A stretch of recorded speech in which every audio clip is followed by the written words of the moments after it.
So the next type of study that we're going to talk about is a cross-sectional study, and you can see here on the evidence hierarchy again that we are slowly moving up the hierarchy. So cross-sectional studies are provide a little bit better evidence than ecologic studies, and so we're going to talk about why that is. So what is a cross-sectional study? So a cross-sectional study can also be called a prevalence study, because a cross-sectional study is measuring the prevalence of exposure and disease in a population. So it's looking at individuals, so that's one way that it's different from an ecologic study, and that's the reason that a cross-sectional study provides better evidence than an ecologic study, because the cross-sectional study does not have the limitations associated with collapsing across individuals and looking at aggregate data. So those are limitations, as we saw, that exist for ecological studies. So cross-sectional studies look at individuals, and they look at a single point in time, does the individual have both the exposure and the disease? So we have a defined population, and we just look at the proportion of the population that has the exposure and the disease at the same time. And so I like to use a camera as a sort of symbol for this type of study design, because the camera reminds us that it's a single point snapshot in time. Okay, so other study designs look over time, they measure individuals over time, but a cross-sectional study looks only at a single point in time. So again, the key thing about a cross-sectional study is that it's at a single point in time. Other aspects of the structure of a cross-sectional study are similar with other studies, particularly with cohort studies. So for any cohort study, we're going to start with a defined population. So we know exactly what population we're looking at, and then what we're going to do is divide the population into those who are exposed and those who are not exposed. So this shows the population. We have the overall population, and then we've now split it up between those who are exposed and not exposed. So we've separated those two groups. And this could be any exposure. So obviously, before we're doing the study, we have a particular exposure in mind that we want to look at and see the association with the outcome. And so now, naturally, we want to know whether exposure is associated with the disease. So what do we have to do? We have to look at the proportion of people in the exposed group who have the disease and compare to the proportion who do not have the disease. So right here, before you even look at the disease outcome, this gives you a measure of the prevalence of the exposure in the population, right? So as we know from learning about prevalence, we know that the prevalence would be the exposed over the whole population. The proportion of the population that is exposed is the prevalence. So here you see that the exposed group and the non-exposed group have been further broken down into those who have the disease and do not have the disease. And so you can see here that the proportion of diseased in the exposed group is higher than the proportion of diseased in the not exposed group. And that, in a correlational study, a cross-sectional study suggests that the exposure is associated with the disease.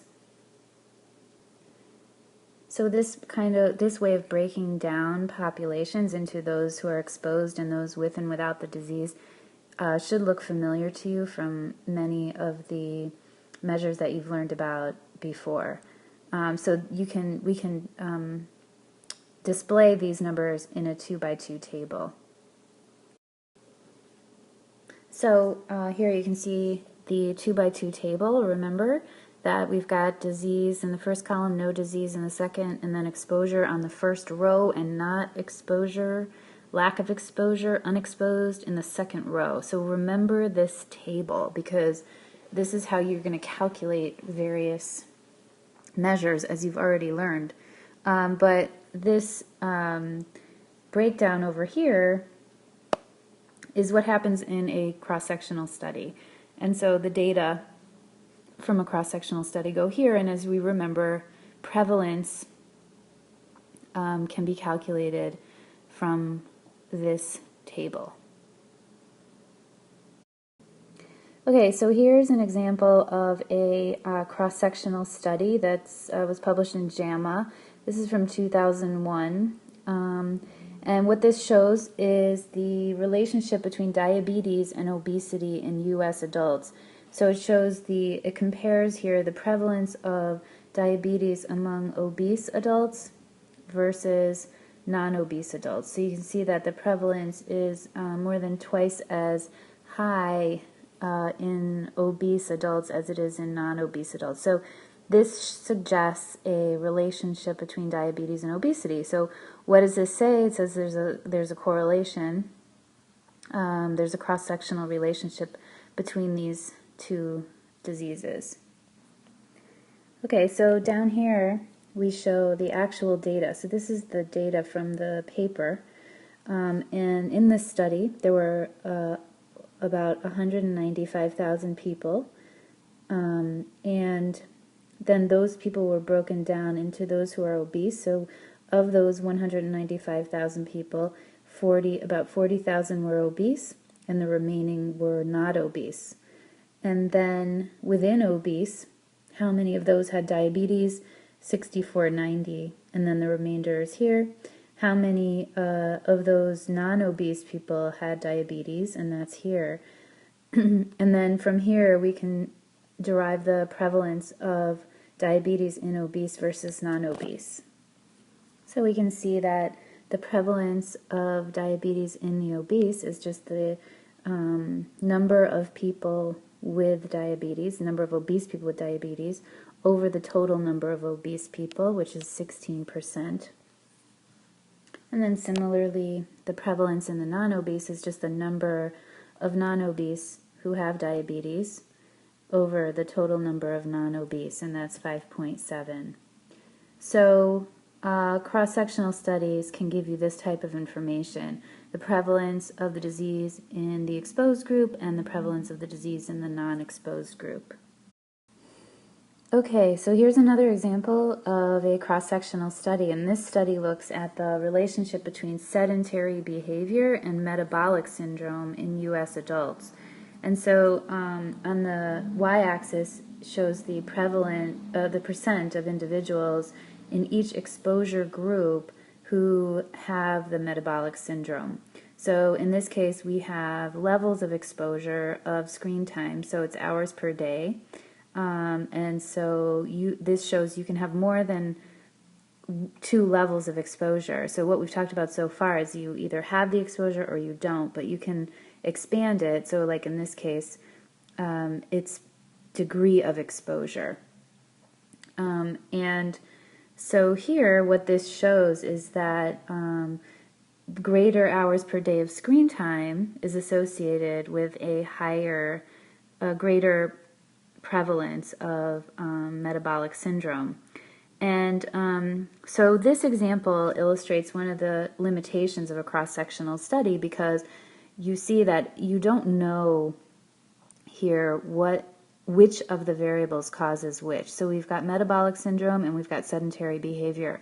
So it could be that the more sedentary behavior you have per day, the more likely it is that you have metabolic syndrome. I mean, that the actually sitting around all day is what causes metabolic syndrome, okay? But it also could be that people with metabolic syndrome are less healthy, and so they have less ability to be active, and so they're sort of stuck on the couch because they're sick, and so they have more screen time. So the point is, you don't know the direction of the relationship between these two variables. You can see here that there is a relationship, but because it's only at a single point in time, you are not able to discern which of the variables causes the other. So that's why sometimes cross-sectional studies are called correlational studies, and I keep mistakenly calling them that, although it's not really a mistake. So they show a correlation between exposure and outcome, or between two variables, but they do not tell you what variable causes the other. They don't tell you the direction of causality. Okay, so quickly, the strengths and limitations of cross-sectional studies. So first, they're useful for generating hypotheses. So we saw that there's a strong correlation between obesity and diabetes that suggests the possibility that obesity might cause diabetes, or vice versa, I suppose. And similarly, we saw the screen time and metabolic syndrome relationship, which again generates a hypothesis for a more rigorous study to explore the causal relationships among those variables. Correlational studies, again, are inexpensive. Like ecologic studies, the data are often already collected, and so it's easy to just look for associations among variables. Useful for public health planning. If you see that that prevalence of particular things is higher in some groups, then that suggests how you could spend public health dollars. Also, what's good about cross-sectional studies is because you're looking at individual level data, you can measure associations among multiple variables. So usually, in a study, in a data set, you're looking at multiple variables at the same time. So you have multiple measurements on a single person, and so you can control for one variable while you're looking at associations among others. And so that's something that's beneficial about a cross-sectional study. And in terms of limitations, the main limitation of a cross-sectional study is that it provides no information about causality. And that's because there is no information about the time course of the variables, and because of a related bias called the prevalence incidence bias, which we're going to talk about in the next video.